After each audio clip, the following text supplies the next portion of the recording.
Olá a todos, sejam bem-vindos a mais um episódio do segmento Conversas de Café, onde conversamos com pessoas que tenham tido sucesso com as suas marcas e negócios para compreender o funcionamento e o modelo de negócio e também com histórias engraçadas. Esperemos que gostem, não se esqueçam de nos seguir no Twitter e na plataforma em que nos estejam a ouvir. Vamos lá para mais um episódio. Olá a todos, sejam bem-vindos a mais um episódio aqui dos Chadinhos Ecléticos. Hoje estamos aqui com o João Silva Santos, co-founder da Mérito. Obrigado, João, por nos encontrarmos aqui hoje para falarmos um pouco da Mérito, também do teu percurso enquanto co-founder da Mérito. Passava-te a palavra para explicares assim sucintamente o que é a Mérito, para quem está a ouvir. Sim, senhor. Antes de mais, muito obrigado aqui pelo convite. É sempre um gosto podermos partilhar aqui um pouco da nossa jornada. Então, basicamente, a Mérito é um conceito que nasceu em 2019 e que foi desenvolvido conceptualmente durante esse tempo entre 2019 e 2020 e depois, de repente, com a pandemia, tudo se alterou, mas não aqui o nosso objetivo de trazer um conceito novo para resolver a necessidade de staff que havia, principalmente na restauração e na hotelaria. Então, para além do desenvolvimento de conceito, conseguimos fazer um piloto de 2020 e depois, então, amadurecer até lançarmos oficialmente na App Store e na Play Store em 2021. Comigo nesta jornada tive aqui 4 fundadores que comigo desenvolveram a ideia e o projeto, ou seja, o Francisco Nogueira de Sousa, sócio fundador da Blue Shift, que foi indispensável aqui para bater bolas comigo e estruturarmos tudo aquilo que é a Mérito hoje.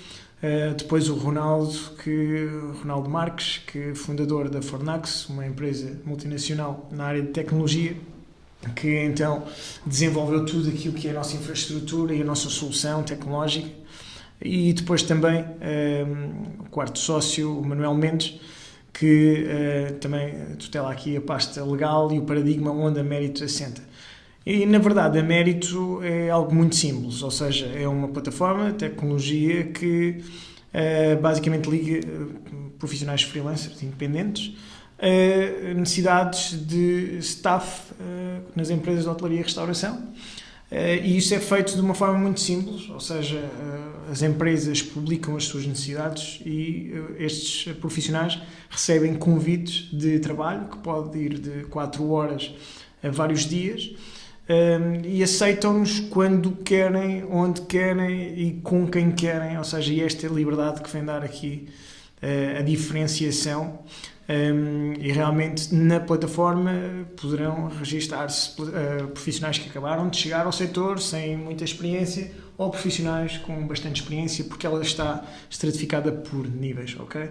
Portanto, basicamente um profissional pode estar na Mérito para fazer um dinheiro extra, pode estar na Mérito para se integrar no mercado de trabalho, pode querer transitar de um contexto de uma empresa para outra. Há várias razões pelas quais os profissionais estão connosco.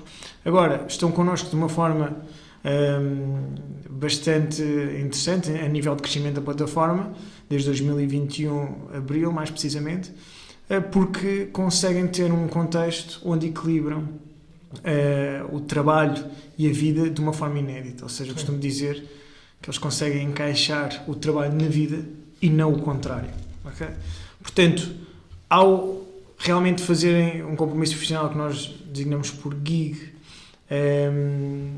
ter tudo tecnológico, desde a apólice de acidentes de trabalho, que foi uma parceria que tivemos com a Tranquilidade, com a Magnifinance, a faturação, porque enquanto trabalhadores independentes emitem até uma fatura à empresa, tudo isto é automático e esta experiência é bastante única, porque ao terminarem o gig avaliam a empresa, as condições que tiveram em 6 dimensões e ganham de imediato. Ou seja, obviamente que por mais aspiracional que seja, e nós queremos tornar o contexto de trabalho muito mais apelativo, é realmente um recurso financeiro que nos move, bottom line, e aqui eles também ganham acima da média cerca de 15 a 20%, relativamente a contextos de trabalho tradicionais. Portanto, eu sei que é um conceito com muita informação por trás, mas basicamente é isto. Okay. Aqui o que nós estamos a fazer. E quais é que foram as dificuldades iniciais na implementação do projeto? Porque tu em off tinhas-me dito que a ideia começou em 2019, fizeram um projeto piloto em 2020 e depois começaram, ou seja, a marca foi registada em 2021, certo? Lançámos a aplicação formal nas lojas em 2021. Exatamente. E como é que foram as dificuldades iniciais? E faço-te aqui um complemento com esta pergunta: dificuldades iniciais tendo em conta a pandemia? Pronto, em nenhum business plan acho que, por melhor gestor que seja, se consegue antecipar um cenário como tivemos a partir de 2020. E para um projeto que se está a lançar num setor que eu considero que pagou sempre aqui uma fatura muito cara pela pandemia, não é fácil e não há uma fórmula. Ou seja, o que nós realmente fizemos, ao angariarmos também capital para implementarmos, tentámos aqui reinventarmos-nos porque simplesmente não tínhamos um plano comercial que estivesse a resultar. As pessoas não tinham tempo de antena para inovação, tinham o seu objetivo principal como sobreviver e não em adotar novas práticas de negócio. Portanto, eu não sabia se o meu restaurante ia estar aberto para o mês que vem. Portanto, esse foi um cenário de grande exigência e grande desafio. Superámo-lo, senão não estávamos aqui a ter esta conversa hoje. Mas o que posso dizer foi que durante a pandemia o setor da restauração acabou por ter uma resiliência que a própria hotelaria não teve. Porquê? Porque conseguia sempre abrir aos fins de semana, era muito mais rápida a operação de um hotel, e com os layoffs das pessoas, tudo isso não era tão ágil nos hotéis. E basicamente aqui os restaurantes acabaram por ser um segmento que se confirmou como bastante ágil, como bastante receptivo também à aplicação, e são estruturas um pouco mais pequenas, comparando aqui com as unidades hoteleiras, e a agilidade da adoção é outra. Portanto, tivemos durante aqui os primeiros tempos da pandemia este balão de oxigénio que nos permitiu ir fazendo os primeiros gigs, tendo trabalhos para os nossos profissionais, que por sua vez se registaram com um grande ritmo, ou seja, este modelo para os profissionais, embora o mercado estivesse mais ou menos encerrado na hotelaria e restauração, os registros para os profissionais não estavam, pelo menos em Lisboa, que foi onde começámos a atuar, e tivemos uma adesão massiva dos profissionais. E num setor que perdeu 20% da sua mão de obra ativa desde 2019, isto era realmente um fenómeno de contraciclo muito interessante. Nós tivemos pessoas que já tinham abandonado o setor da sua formação, na hospitalidade, e que regressaram porque deram um benefício da dúvida neste contexto. Ou seja, ok, se eu vou escolher com quem trabalho, se consigo avaliar as condições que tenho, se ganho de imediato e acima da média, então espera aí, porque é o setor que me apaixona. Pois. E assim talvez reconsidere voltar. E no início, tu notaste o maior... Há pouco disseste que a plataforma está aberta a quem queira ganhar uns trocos, quem queira, já com muita experiência, queira voltar a entrar no mercado ou queira ampliar a sua remuneração, por exemplo, etc. No início notaste que havia mais pessoas a entrarem na plataforma já com uma experiência à procura de um salto na carreira, ou pessoas que queriam ganhar uns trocos e que não tinham experiência nenhuma? Claramente que eram pessoas que não tinham muita experiência e viam na Mérito uma forma rápida de conseguir fazer face aos seus desafios. Muito mais na pandemia, não é? Que tudo esteve muito complicado para todos nós. Foi engraçado depois ver a evolução com, de alguma forma, a disseminação da marca, os profissionais de carreira hoteleira então começarem a usar a Mérito. Eu cito sempre este exemplo. Tivemos uma vez um chefe de sala que estava registado com o seu perfil e já com cerca de 10 anos de carreira no setor, e ele próprio fazia alguns gigs num grupo de restauração e confidenciou-nos que estava num processo de seleção. Ou seja, porque, faço aqui um parênteses, a Mérito não é contra qualquer outro tipo de vínculo laboral. Aliás, nós vimos trazer uma solução para um espaço que tem que ser trabalhado e que não existe. Portanto, quando as empresas contratam alguém da Mérito ou quando o próprio profissional adota outro tipo de contexto, nós ficamos realizados porque houve mérito e sabemos que o mérito continua a servir para outros contextos. Portanto, este profissional queria realmente mudar de empresa e viu na Mérito uma forma muito fácil de estabelecer networking com diversos cenários. Okay? Em vez de estar 6 meses a mandar currículos e à espera de ser chamado para entrevistas, começou a fazer trabalhos em várias empresas. Okay. E com isto exponenciou e acelerou o processo, de alguma forma. Então ele confidenciou-nos que eu vou a uma entrevista, mas também tenho um gig. E nós dissemos, assim, nós realmente somos inovadores, estamos a baralhar um pouco as regras disto, mas o que aconselhamos é que sejas transparente, então na entrevista, e que digas isso. E então o administrador desse tal grupo que estava a entrevistá-lo, ele achou muita graça e disse, então só podem ser os astros a alinharem-se. E então, curiosamente, ele esteve naquele dia, àquela hora, numa das unidades onde o gig estava a ser realizado por este profissional, e o profissional acabou por ficar. E eu pego sempre neste exemplo para, de alguma forma, exemplificar aqui, os profissionais de recrutamento e os profissionais de gestão de recursos humanos, a multiplicidade de cenários que esta ferramenta traz. Porque muitos profissionais de RH veem na nossa base de dados aqui uma dimensão de atração, parte do recrutamento, atrair os candidatos, bastante pujante, porque temos milhares de pessoas já registadas, de atrair para o processo, fazer uns gigs, conhecer e adicionar ao processo. Outros fazem-no ao contrário, ou seja, chegam a uma shortlist final de candidatos, querem de alguma forma tomar a decisão com o maior nível de certeza possível, então aquela shortlist acaba por ser convidada para fazer alguns gigs e dá-se o chamado work sample, ou seja, eu desempenhar as funções no contexto organizacional em questão e ver se há um fitting técnico e comportamental desejável. Portanto, os profissionais de carreira começaram a perceber que tinham aqui um acelerador das suas carreiras na Mérito e volto então àquela referência. Ou seja, estes cenários todos em aberto, eu costumo dizer que os próprios profissionais e as empresas vão-nos ensinar e mostrar coisas que nós nem sequer antecipávamos, porque eu costumo dizer que isto é um modelo de trabalho aberto.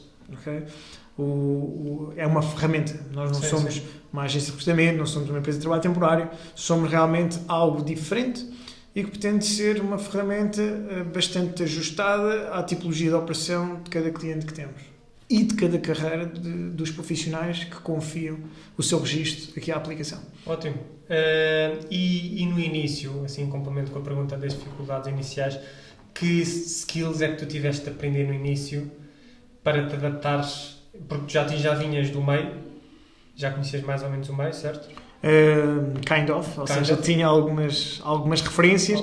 Aliás, eu já trabalhava com um dos meus sócios, ou seja, a Blue Shift é basicamente uma empresa de consultoria e de gestão de ativos hoteleiros e eu, de alguma forma, estava responsável pela área de talento e realmente foi aqui a minha primeira experiência em termos de negócios e de título empresarial. A ideia nasce neste ecossistema de nós estarmos relativamente frustrados e sabia que muitos colegas de profissão também tinham este sentimento de angústia, que havia um desfazamento entre as gerações mais novas, não é? E o mundo do trabalho. E então a ideia nasce para dar solução, ou seja, pelo menos não íamos ter na consciência que não tínhamos tentado algo diferente. Então, as skills de um diretor de recursos humanos que está debaixo de uma multinacional, como eu sempre estive, algumas não serviram propriamente para o contexto que de repente enfrentei. E no início uma pessoa tem sempre aquela síndrome de impostor, não é? Sim.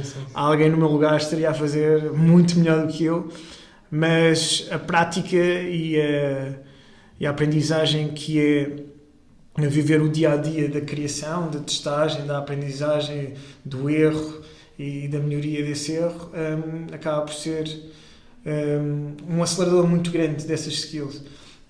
Uma das principais, que me foi muito difícil na altura, principalmente quando comecei a entrar aqui no desenvolvimento da solução tecnológica com o meu sócio Ronaldo Marques, foi a questão de gerir um cenário em aberto.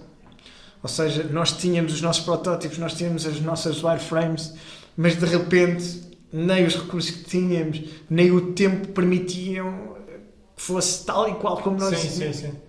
E essa parte muitas vezes é frustrante, porque parece, então, mas espera aí, não está bem e aquilo não está bem, é naquela altura é o que tens de melhor e de possível para aquele contexto. Sim. E seguir em frente. E essa gestão de frustração inicial acho que foi uma skill que teimosamente lá teve que entrar, mas que não foi fácil e que ajuda hoje. E na equipa, que já tem cerca de 15 pessoas hoje,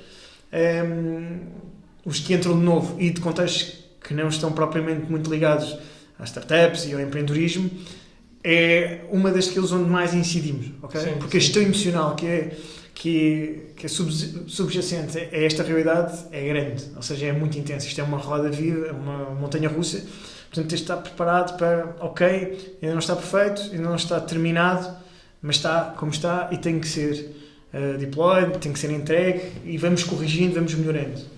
Então a gestão de expectativas, dirias tu que é a skill que tu poderias recomendar a alguém que quisesse entrar para uma startup, Sem dúvida. começasse uma startup de tech? Sem dúvida. Abrindo aqui um enorme parênteses, ou seja, e eu se calhar ao dar este exemplo, e se me tiveres de esticar, por favor, corta-me o fio à vontade, porque se estiver aqui a elencar não vai ser tão substancial como falar do tema. Ou seja, eu vejo muito boa ideia, muitas iniciativas de relevo no empreendedorismo a focar sobretudo no desenvolvimento de ideia e no business plan, no seu plano de negócio, mas vejo muito pouco foco no plano de implementação. E isso faz com que, às vezes, tenhamos algumas ilusões e depois tiremos algumas ilações que não são propriamente precisas. Onde é que eu quero chegar? Eu acredito, piamente, que a taxa de mortalidade das startups, que é tão falada, também tenha aqui uma fonte que não está assim tão visível para muitos, que é, depois da teoria à prática, a implementação e o decisivo que é. Porque às vezes quando temos que fazer a primeira concessão ao nosso protótipo, ao nosso modelo, muitas vezes tiramos logo aquela ilação de, olha, afinal esta ideia não resulta. E simplesmente a sequência é que tinha que ser recalibrada. Basicamente o plano de implementação é recalibrar sequências. Sim, sim. É eu saber que tenho realmente uma MVP, que tenho aquelas features todas, mas que de repente, a meio do caminho, para que aquilo não morra na praia, eu tenho que, de alguma forma, conceder aqui um timing para aquela feature e de repente só no futuro é que eu consigo lançar. Sequer se eu vou lançar. Isso não foi a ideia que estava mal, podia estar era à frente do tempo. E isso foi uma das principais lições, ou seja, nós percebemos que tínhamos que construir o barco à medida que navegávamos. Sim, sim, sim. E é mesmo assim, não há outra forma. Ninguém vai ter uma solução ultra perfeita porque é o mercado que vai ajudar a calibrar. Sim. Portanto, é aqui a resiliência, a persistência e ter aqui uma forte visão de para onde vamos, Sim, okay? sim. Não é incompatível com, de repente, tenho que fazer aqui uma concessão ou outra.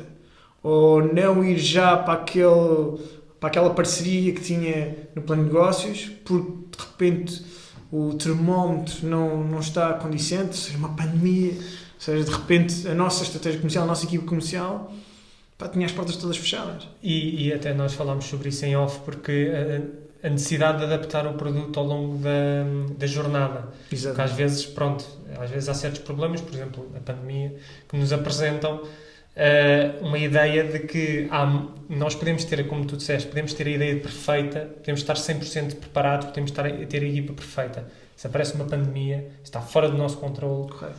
nós vamos ter de aprender com isso. Sim. Nós vamos ter de adaptar o produto a isso e acho que também é uma coisa que também outros convidados também disseram, que, João, e obrigado por dizeres isso, porque é uma forma de adaptação, basicamente. Acho que concordas com Sem dúvida, isso. concordo bastante. E como é que é feito o contacto com não com os fornecedores, mas como é B2B, como é que é feito o contacto com a gestão, com os gestores hoteleiros? Muito bem, então o marketplace é por si um modelo de negócio bastante específico, com bastante claridade. O nosso, derivado também dos nossos valores, para além do equilíbrio normal entre os profissionais, neste caso, que são os freelancers, E as nossas empresas temos aqui uma dimensão de parceiros, ou seja, a nossa tecnologia, para existir, precisa de determinados parceiros. Portanto, é aqui uma tríade cujo equilíbrio tem que estar no ponto para que tudo flua. Portanto, nós, os profissionais, até porque o nosso target de profissionais, nas 20 funções que já temos, é bastante heterogéneo, ou seja, nós obviamente que temos a geração Z, que quer trabalhar de forma livre, autodeterminada, flexível, isso é um fitting interessante, mas nós somos até um processo e um movimento contra alguns fenómenos do mercado de trabalho que não consideramos que tenham um mérito, nomeadamente o etarismo, o escolher pessoas a partir de uma faixa etária. Sim. Na mérito, realmente toda a gente tem aqui oportunidades. O que fazem com elas, ok? A sua definição de mérito, depois é com cada um. Mas, com esta faixa tão heterogénea, o digital era dos principais meios que nos permitiam atingir, na velocidade que precisávamos, tanta gente tão diferente. Não é? Portanto, foi aqui a nossa equipa de marketing, de alguma forma, a trabalhar aí nos paid medias, nos posicionamentos online, que nos permitiu depois ter uma atração tão grande de registros, continuamos a ter. Parcerias do digital, já a parte depois de implementação da ferramenta nas empresas, inevitavelmente tu tens que ter um fator humano, ok? E para além disso, e foi muito em early stage, e tivemos esse discernimento, não vou dizer que somos muito bons e tivemos, porque às vezes há coisas que acontecem, nós não sabemos de onde vêm, mas olha, aconteceu. Sim. Que foi perceber muito precocemente que o nosso Customer Care tinha que funcionar logo desde cedo. Há muitos projetos que só após uma evolução é que se chega a essa fase. Nós achámos que a nossa tecnologia tinha que ter sempre pessoas por trás, sempre caras, e isso foi um fator também decisivo para a empresa confiar numa aplicação que iria não substituir, mas complementar processos que estavam já muito sólidos, como um recrutamento tradicional, como um anúncio. Portanto, nós temos aqui uma aplicação que sabemos que de repente pede ao nosso cliente que confie em botões para identificar o melhor perfil. Sabemos que isso é disruptivo, que leva tempo, que é necessário ser aprendido, Sim, ou seja, sim. é necessário ser confiado, ou seja, é preciso confiança, já confiança. Portanto, temos uma equipa comercial, account managers, que faz esse trabalho personalizado, que tem com os nossos clientes uma relação de grande proximidade, e depois um Customer Care 7 dias por semana para acompanhar um setor que anda à velocidade da luz e nunca para. Não é? Portanto, este fator humano é indispensável na tecnologia, sendo que somos de género digital, somos uma aplicação, para nós o paradigma é digital. Agora, obviamente que com um conceito, todo um ecossistema, de alguma forma, é necessariamente depois desbloqueado pelo nosso trabalho, ou seja, as pessoas que não recrutavam tanto através destes modelos, de coisas mais vanguardistas, de alguma forma o telemóvel acaba por ser uma ferramenta que começa a ser mais próxima, toda a gestão que fazem também dos perfis na aplicação e no digital e na cloud acabam por entrar através do nosso trabalho pedagógico. Portanto, muitas vezes não é só o esforço de pedagogia do primeiro conceito, que é a mérito. Sim. É toda uma rotina, todo um ecossistema que vai a reboque. E isso muitas vezes faz com que os desafios de implementação e de adoção então tenham uma preponderância muito grande no sucesso de um projeto. Portanto, é um bocadinho esta gestão que os nossos parceiros, a terceira dimensão desta tríade, nos ajudam a fazer. E tu há pouco referiste que a tua equipa comercial fazia uma avaliação dos candidatos. Ou quem faz a avaliação diretamente é o... Então, aqui a parte comercial dá assessoria às empresas. Sim, okay? sim. Então, eles ensinam como é que eles podem interagir com a nossa base de dados. Okay? Sendo que, eu venho da gestão de recursos humanos, aqui um dos conceitos disruptivos da Mérito é focar-se sobretudo no work sample. Nós não somos como ter entrevista de trabalho de todo, nós simplesmente tentamos, de alguma forma, capitalizar um modelo muito mais eficaz na predição da performance futura dos profissionais, quanto a nós é mais ágil e mais eficaz, que é o work sample, ou seja, é a demonstração efetiva em função do que o candidato é ou não capaz. 1 gig é basicamente isso. Ou seja, quando alguém chega à aplicação, entra num patamar que nós não consideramos um nível, que é o loading. E quem é que entra neste nível? Qualquer pessoa. Pode ser uma pessoa sem experiência ou com muita experiência. Depois tem que fazer 20 compromissos profissionais, 20 gigs, para qualificar. Okay? E aí qualifica para os nossos níveis seguintes, que é o Good, o Solid e o Master. Okay? Porque cada patamar tem um valor hora. Mas estamos a falar que eu, ao qualificar para Good, fui avaliado no mínimo 20 vezes por empresas diferentes. Portanto, a preditividade estatística que tem alguém qualificar-me naquele contexto de experiência é elevada. Okay? Portanto, é assim mais ou menos que a dinâmica da Merit funciona com a avaliação. A avaliação que acontece a cada compromisso profissional. Não é só realmente os profissionais que são avaliados. Por outro lado, as empresas também se diferenciam no que diz respeito às suas práticas de gestão de capital humano pelo score que também têm no seu perfil, conforme as avaliações. Okay. Ou seja, qualquer gestor de recursos humanos tem na Mérito uma ferramenta prática, fácil e bastante útil de employer branding. Okay? Onde, tal como os hotéis fazem no seu perfil da Booking, a Information First traz ao profissional os indicadores se quer ou não aceitar o gig. Portanto, é desta forma que depois as empresas gerem quais são os perfis mais adequados aos serviços que têm, tendo ainda uma feature muito interessante que é a team.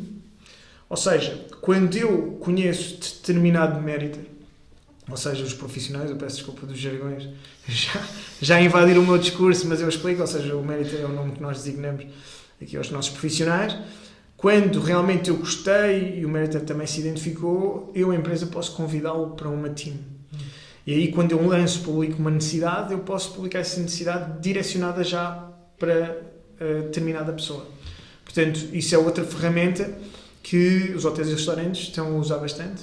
Porquê? Porque realmente aquele profissional que só pode às terças à noite e que me dá imenso jeito, porque era exatamente esse buraco que eu tinha na minha agenda aqui, sim.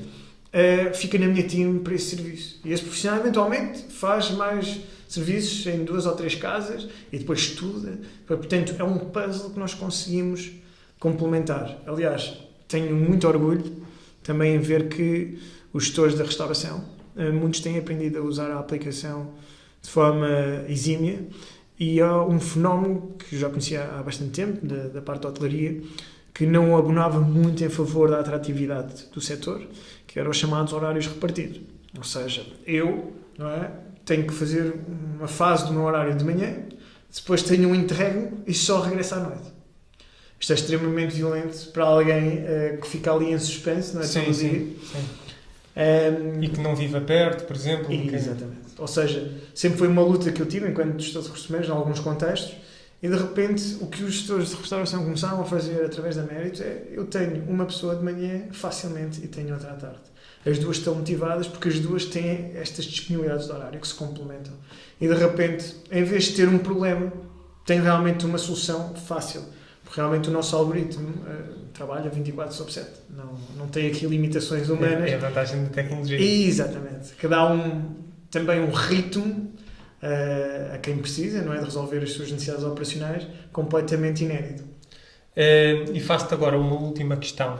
Alguma vez, nós fazemos sempre esta pergunta aos convidados, porque é assim para dar um lado mais engraçado do empreendedorismo. Alguma vez ficaste à toa com algum contacto com um gestor hoteleiro ou com alguma empresa assim que tenha ficado assim, fiques a olhar para o ecrã e pensar: epá, mas o que é isto?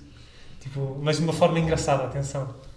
É assim, há realmente contextos hilariantes e esta jornada também sem eles não seria a mesma coisa. Não foi propriamente já contacto em termos comerciais, foi já no decorrer da operação, e às vezes temos assim algum preconceito sobre clientes numa faixa etária superior não se dão tão bem com a tecnologia. Sim, sim. E às vezes são os mais desenrascados porque não ficam dependentes, sim, fazem acontecer. Então, numa cervejaria bastante antiga do Porto, uma empresa que nem sequer precisou de ajuda para criar conta, para aprender, então fez um gig, e era um gig numa função de back of the house, de apoio à cozinha e recebeu um Meritor, tudo muito no início de quando estávamos a entrar no Porto. Só que, entretanto, qualquer coisa no check-in, porque os Meritors, quando chegam à unidade, fazem um check-in, é um scan de um QR Code, para o sistema saber que começou aí. Qualquer coisa se passou e o check-out, de repente, teve ali alguma questão ou alguém não tinha bateria. Então, o nosso Customer Care recebe uma foto com o responsável, o profissional e o jornal que dizia que ele lá tinha estado naquele dia, portanto, a provar que ele lá tinha estado. Portanto, isto foi realmente a forma mais criativa de resolver um check-out que tivemos até hoje, porque se não há até tecnologia a funcionar, há jornais do dia. Os jornais a provarem que o dia... Exatamente, que lá tinha estado e que o que tinha acontecido e que tinha corrido tudo bem. É incrível. Isto também é um esforço por parte de ambas as partes. É verdade, a criatividade que às vezes os próprios gestores têm e no seu dia-a-dia têm que utilizar, portanto ninguém fica enrascado com nada. Olha, João, muito obrigado por teres vindo aqui ao podcast. Espero que tenhas gostado. Nós vamos deixar na descrição todos os links em relação tanto ao João como à Mérito, para poderem dar uma checada e para também investigarem aqui como é que, pronto, se quiserem ganhar uns trocos, podem se inscrever através da Mérito. E obrigado mais uma vez pela disponibilidade. Obrigado nós. E é isso. Obrigado, malta. Tchau, tchau. Um abraço. Portanto, malta, espero que tenham gostado de mais um episódio do nosso segmento Conversas de Café. Os links que foram mencionados durante o episódio estarão na descrição. Sigam-nos na plataforma em que nos estiverem a ouvir e vemo-nos para a próxima.